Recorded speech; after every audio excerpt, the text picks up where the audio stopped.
Every ranking channel on this site is telling you what the best films of 2026 are.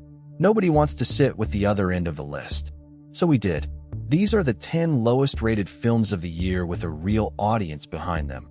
Every 2026 release with at least 15,000 IMDb votes, sorted from the bottom up. And 3 things jumped straight out of the data. First, 2026 did not have 10 disasters. It had 1. The worst film of the year sits at a 4.0, and the second worst is a 5.2, a gap of more than a point, and then everything else bunches up in a wall of mediocrity between 5 and 6.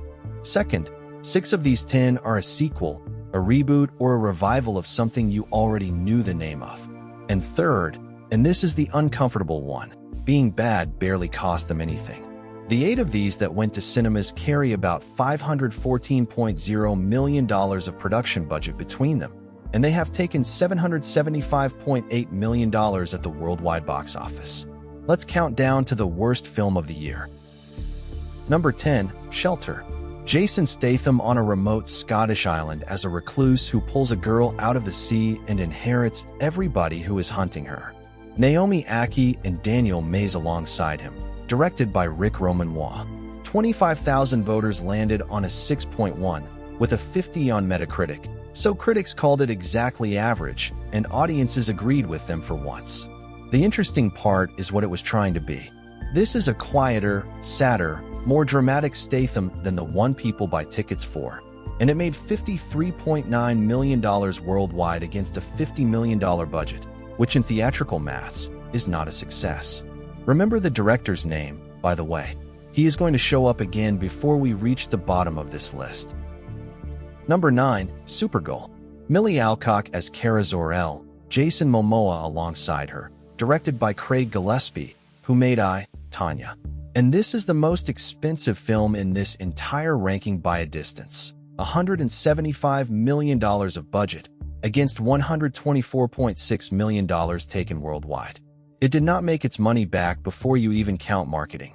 The audience score is a 6.1 from 43,000 people, and the critics were barely warmer, 53% on Rotten Tomatoes, 49 on Metacritic. Nobody hated this film. That is almost the problem. A relaunch of a character this famous needed to be loved, and it landed as fine, which is the one thing a $175 million superhero film cannot afford to be. Number 8, Apex. Charlize Theron as a climber who retreats into the Australian bush after a fatal decision in Norway, and finds something much worse waiting for her there. Taron Egerton and Eric Bana with her, directed by Baltasar Kormaker, who made Everest. It went straight to Netflix, and that matters for this ranking. 81,000 people rated it, more than any other film on this list, by a factor of 3 over some of them. That is what a spot on the Netflix front page does. They settled on a 6.1.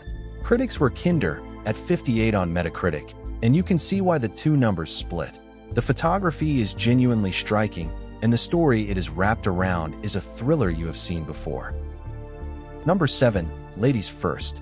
Sacha Baron Cohen as a committed chauvinist dropped into a matriarchal world where he has to negotiate with a female version of himself, played by Rosamund Pike. Directed by Thea Chirac. Also a Netflix film, a 5.8 from 16,000 voters, the smallest audience on this list, and a 39 on Metacritic. The problem is not the idea. The idea is a good sketch. It is that a body swap satire about gender has to keep finding new jokes for 90 minutes. And this one makes its argument in the first 20 and then repeats it. Two very good comic actors are doing a lot of work here to hold up a premise that runs out early. Number 6, Primate. A tropical holiday, a group of friends, and a chimpanzee that has stopped being an animal you can predict. Directed by Johannes Roberts, who made 47 Meters Down, and who is very good at one specific thing. A cheap, contained, physical horror film that makes money. It cost $21 million and took $41.2 million worldwide. So commercially this worked. The audience gave it a 5.8 and the critics gave it a 58, which is the joint highest critic score on this whole list. This is the shape of a film that does its job for 80 minutes and then has no idea how to end. That is where these ratings come from. People walk out of the cinema on the last 10 minutes. Number 5, The Bride. And this is the one I would defend hardest. Maggie Gyllenhaal's second film as a director. 1930s Chicago. Christian Bale as Frankenstein's monster. Jessie Buckley as the murdered woman he brings back as a companion. Peter Sarsgaard. A full-blown gothic romance about a woman who refuses to belong to the man who made her. An $80 million budget. $23.9 million worldwide. That is a genuine disaster of a result for a film this ambitious. The audience number is a 5.7, but look at where the critics sat. 57% on Rotten Tomatoes, 55 on Metacritic. That is the warmest critical reception of anything in the bottom half of this list. Half the people who write about film thought this was interesting. The people who bought a ticket to a Christian Bale monster movie did not get a monster movie. Number 4, Scream 7. Neve Campbell and Courtney Cox back again.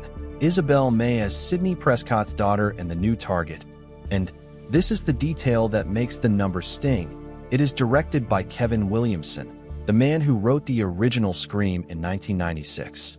30% on Rotten Tomatoes. Only one film in this whole ranking did worse with critics, and it is the one at number 1. A 5.5 from 50,000 voters.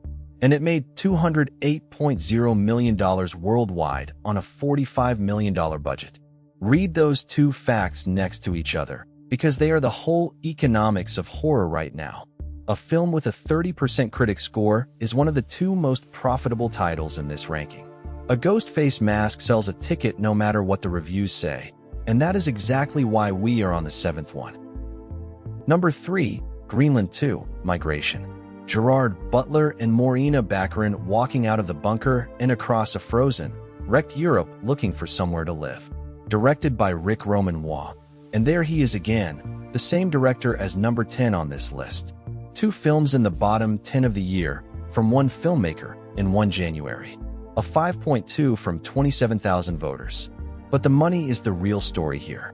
The first Greenland came out in 2020, went almost straight to homes because the cinemas were shut, and quietly became a film people loved. It took around $52 million. So the sequel was given a $90 million budget, and it has taken $44.9 million worldwide. Half of what it cost. The affection people had for the first film was for a small, tense film about a family. The sequel spent that money making it big instead. Number 2, Scary Movie.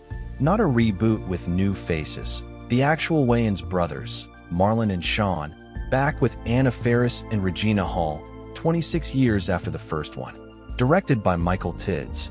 A 5.2 from 30,000 voters, a 38 on Metacritic, and the reason is not complicated.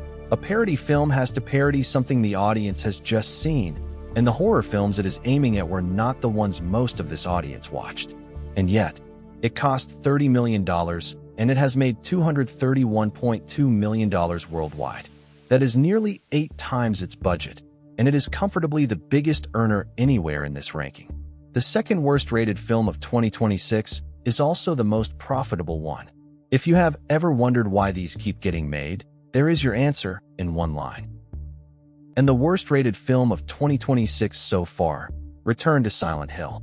Christoph Gans going back to the town he first filmed in 2006, with Jeremy Irvine as a man drawn into the fog by a letter from a woman he lost. A 4.0 from 17,000 voters. 18% on Rotten Tomatoes. 34 on Metacritic. This is the only film in the entire ranking where critics and audiences agreed completely, and it sits a full point and 2/10 below the film above it. Nothing else in 2026 came close to this. What is strange is that it looks right.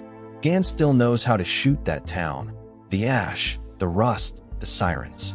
It is everything in between the images that collapses. A story that explains itself constantly and frightens no one. It cost $23 million and took $48.0 million worldwide, so even this made its money back. His 2006 original made over $100 million. 20 years later, The Fog is the same and the audience is not. All 10 together, and now you can see the shape I mentioned at the start. 9 of these films are crowded into a single point, between 5.2 and 6.1. One of them is out on its own down at a 4.0. 2026 was not a bad year for films. It was an average year with one genuine failure in it.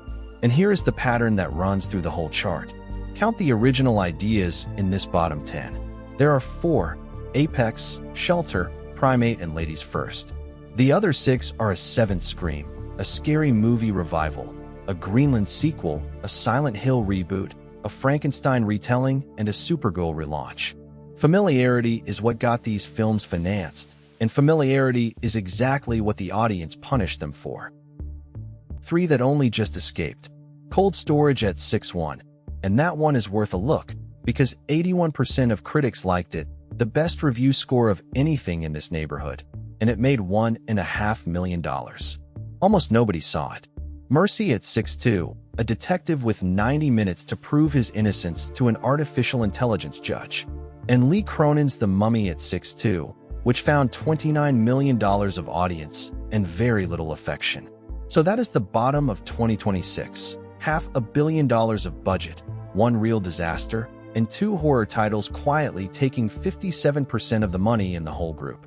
Which of these do you think is actually good, and I have been unfair to? Tell me in the comments. I read them. And if you enjoyed this ranking, or it saved you an evening, a like and a subscribe genuinely help the channel. Thank you so much for watching.